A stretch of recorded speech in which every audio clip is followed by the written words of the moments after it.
Carolina Panthers, New Orleans Saints. This one's in New Orleans.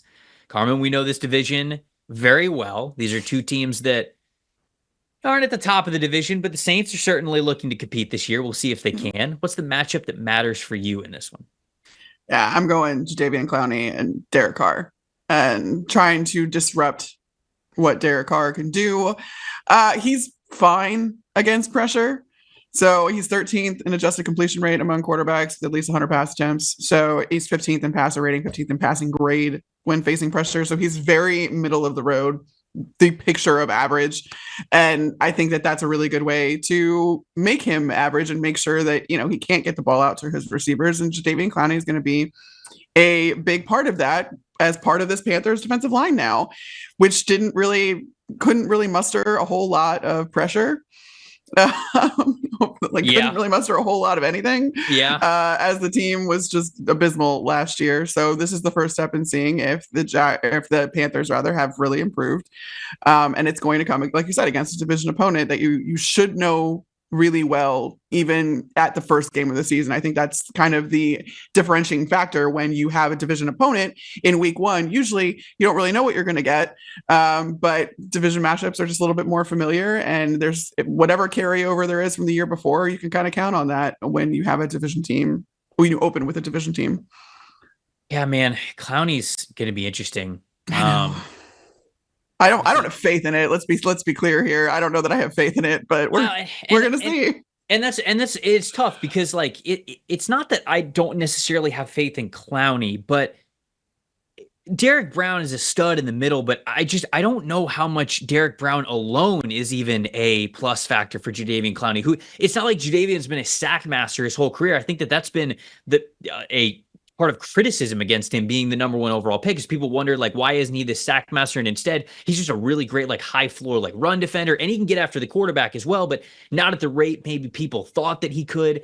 And in Carolina, it's very interesting. I've said this before here on this channel, so if I'm repeating myself to some who are listening, forgive me, but when I was looking up Jadeveon Clowney's sort of fit with Carolina, and what I really was looking up more of how he played well last year and how that could be replicated in Carolina. I found an interesting quote for him when he was in Baltimore last year. And people, and I think it was just an innocent beat reporter question. It's like, hey, how are you playing so well this season? What's different about you? And Jadeveon said, I don't really have a lot of pressure on me here. It's a really good defensive line. I feel I come to practice and I just I'm playing free. I just play free. It's not like I have a lot of stress on me and I'm playing confident. I'm playing free. There's not a lot of pressure on me. That does not exist where he's at. No. It's the complete opposite. Whether you want to look at the money that he was given for his contract, the fact that he is the only one in the edge group who really has any sort of pedigree of getting after the passer at all whatsoever, the fact that it's a homecoming for him, right? He played college ball at South Carolina, which is just over an hour and a half down the road. He's from Rock Hill, South Carolina, which is 45 minutes down the road in Charlotte. This is the prodigal son coming home or whatever. This is all the pressure in the world, it feels like. And I hope he doesn't feel that, but it was just interesting that he sort of attributed that to his success in Baltimore, and that doesn't exist at all. Yeah. So we'll see, because you're right. I think that he's got to get after it, but specifically, he'll either be going up against a rookie in Talise Fuanga or somebody who has not been able to hold up his end of the bargain when it comes to being a first-round draft pick in Trevor Penning. So I guess it's a good matchup to start out with. I'll flip sides. I'll stay in the trenches. Big trench show here. I'll go Panthers offensive line versus Saints defensive line. The Panthers offensive line, much improved, and it took a lot of money to be much improved, right? They bring in Damian Lewis. They bring in Robert Hunt. Austin Corbett's now starting at center, back healthy. You're hoping that Ekwonu is going to play better. Morgan Moses. Oh my goodness, who is it? Taylor Moton. Thank you. That felt like me saying thank you. That felt like the Quinnen Williams moment when he sneezed and he's like, "Bless you." He says bless you to himself. Yeah. But anyways, so you're just thanking your brain for getting there. I knew you were going to get there. We unfortunately on this show, Carmen, it's going to happen a lot. You're literally going to hear me think about things, and I'll try to make it as a minimum as possible. But Carolina's offensive line should be better this year, if nothing else, but because of some moving pieces and some new guys that they have in. The Saints defensive line, I'm worried about. Last year, 22nd in pass rush grade, 22nd in pass rush win percentage, 23rd in total pressures. In theory, you could almost look at it as a positive for both sides. The Saints should be saying, we should have the advantage here. The Panthers should be saying, we should have the advantage here. Like, the Panthers probably believe that they are better than that. They're closer to middle of the pack or upper half of the league in offensive line. That's probably what they believe going into the season. They believe they should have the upper hand. The Saints, look at what the Panthers were last year, was not a good offensive line. They should be saying, we should have the upper hand. Which team actually gets it?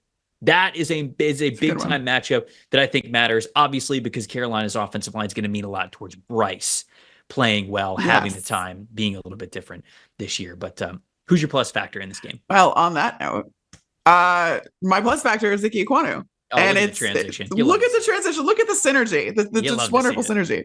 I mean, Bryce Young was dead last in passing grade when facing pressure. And he faced pressure on 3.5% of his dropbacks, which was the second highest rate in the league last year. So fifth most turnover-worthy plays when facing pressure, took the most sacks in the league, 69 sacks, which is decidedly not nice. And Ekwonu himself had a 62.3 pass block grade. He allowed 12 sacks and 53 pressures. That is not what you wanted to see out of this guy that you had such high hopes for drafting him. And they are sticking with him, so they are giving him another chance. And I think that he will be better given the upgrades along the Panthers offensive line, and it won't all be up to him. I mean, it was just a complete disaster as of last year. This year, they will also have run game coordinator from Tampa, Harold Goodwin, and you will have Joe Gilbert as your offensive line coaches. They are great when it comes to pass blocking. The run game we're going to see. It was a little bit unimaginative in Tampa, and I'm a little bit concerned about what that could mean for Carolina and for Bryce Young, who could really use a backfield that he could lean on and a run game that he could lean on. I don't know if that's going to necessarily be the case, but in this game in particular, for all the reasons you just said about the Saints going against the Saints defensive line, you're going to need Icky to step up at that tackle spot. So we'll see.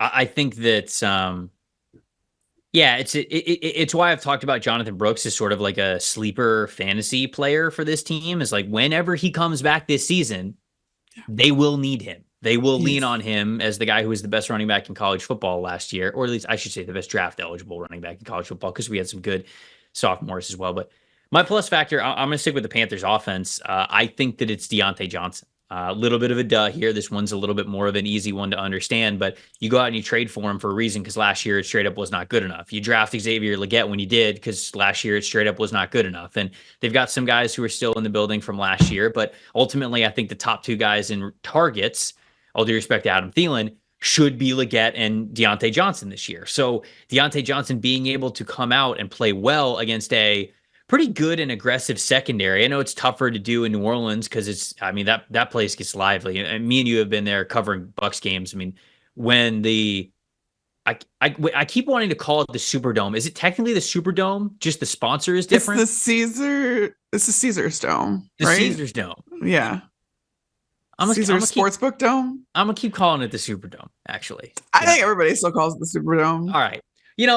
Whatever they're calling the dome that New Orleans plays in now, that place gets loud, especially for the first game of the season. They're going to be excited about it. And it's a tough place to play. It's going to be a tough place for the offense to play. But for the passing game, I think they're going to have to lean on Deontay Johnson a lot. So to me, he's going to have to be even more of a wide receiver one than he ever has been in the past. And last year, he had his highest receiving grade of his career in a single season. It was 79.1. So he's going in the right direction, obviously coming off a really good year, but they need an even better year for him this year for the Panthers to stand out and get better and ultimately answer the only question that matters for the Panthers this season. And that is Bryce Young the guy?